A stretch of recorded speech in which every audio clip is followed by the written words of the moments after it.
On sait que la période est difficile pour le secteur automobile, elle l'est également pour la fabrication de camions. Le groupe Scania vient d'annoncer que l'usine d'assemblage d'Angers allait cesser sa production pendant 1 mois et non plus seulement 15 jours comme c'était initialement prévu. Les 535 salariés ne travailleront pas la dernière semaine de décembre et les 3 premières de janvier. Pour l'instant, cela ne devrait pas entraîner de chômage partiel ni de manque à gagner sur les salaires. Grâce à un système de flexibilité du temps de travail, les heures non travaillées seront stockées. La campagne hivernale des Restos du Cœur a commencé ce matin à Angers.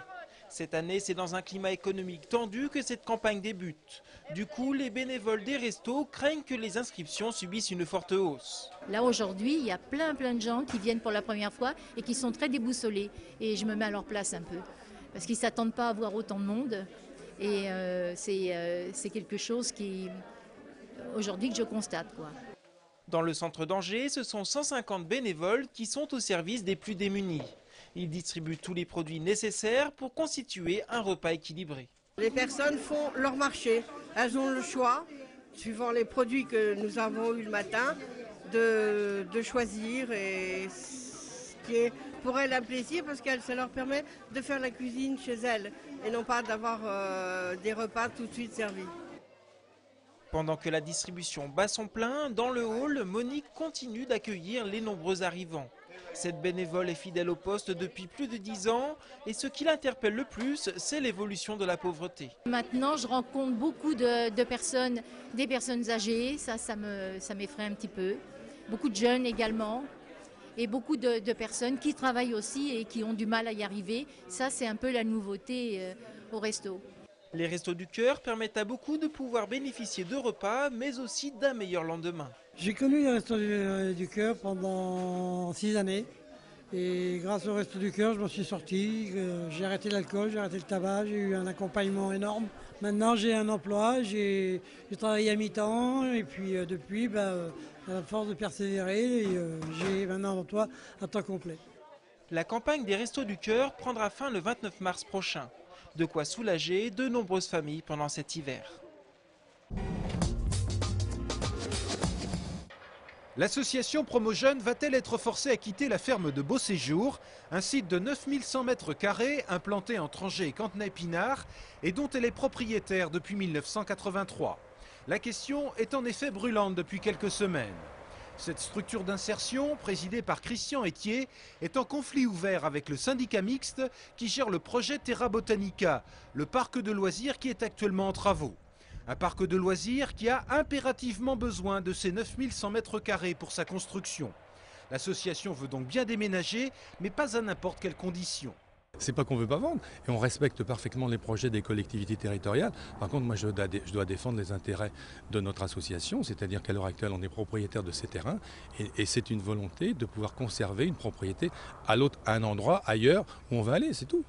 Pour les élus angevins en charge du projet et qui ont proposé plusieurs solutions de relocalisation, l'association Promojeunes n'a pas à négocier la propriété partielle ou totale du terrain censé l'accueillir.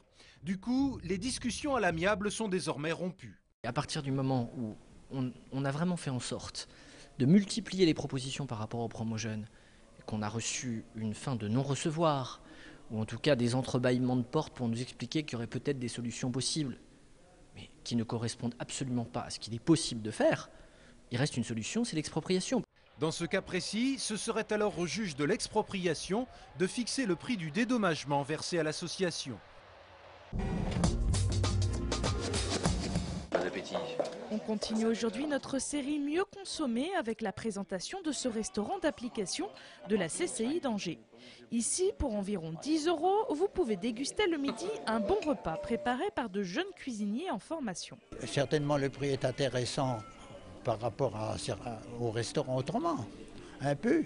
Et puis en même temps c'est convivial. J'ai fait de la formation. Et je trouve que rien n'est mieux que la pratique. Et pour pratiquer comme dans la vraie vie, les jeunes tournent chacun leur tour dans les cuisines du restaurant école. Chaque midi, le service compte entre 20 et 30 clients. En premier lieu, je pense que c'est important pour eux de faire le lien entre le CFA et l'entreprise. Et c'est un peu notre rôle, nous, de faire la passerelle entre les deux. Et le restaurant d'application, ça permet ça. Qu'ils soient dans une situation un peu réelle quand même, puisqu'on a des vrais clients qui payent. Et puis on va faire un vrai service. avec une entrée, un plat, un dessert, ou autre chose si c'est un thème. Mais il y a la notion de temps quand même, qui est importante. Et puis un petit peu de précipitation, parfois même on peut dire un petit jus, ce qui fait que ça leur permet à eux de se mesurer un peu à la réalité des choses quand même. France-Lise est en bac pro cuisine à la CCI d'Angers et pour elle, cuisiner pour de vrais clients est essentiel, même si cela accentue la pression. On a peur de se rater, on a peur de pas les satisfaire et puis que les clients ils s'en plaignent. Donc du coup on a beaucoup de stress et on veut tout le temps bien faire et donc du coup c'est la grosse pression quand même en cuisine, mais c'est quelque chose de bien aussi. Attention, ce restaurant d'application est plutôt prisé, il faut donc réserver 2 semaines à l'avance à l'accueil de la CCI d'Angers, rue Gaston Allard.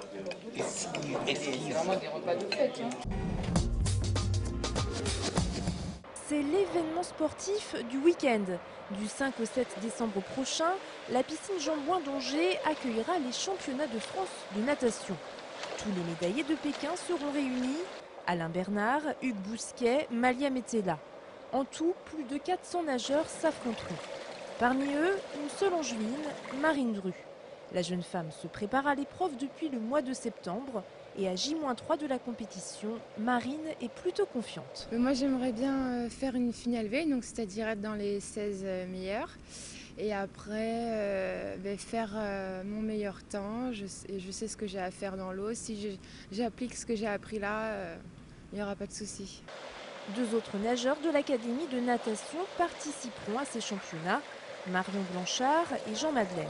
Et le jeune homme en profitera pour saluer son ami Alain Bernard. Moi j'ai eu la chance de le connaître parce que j'étais à Antibes, je m'entraînais avec lui avant.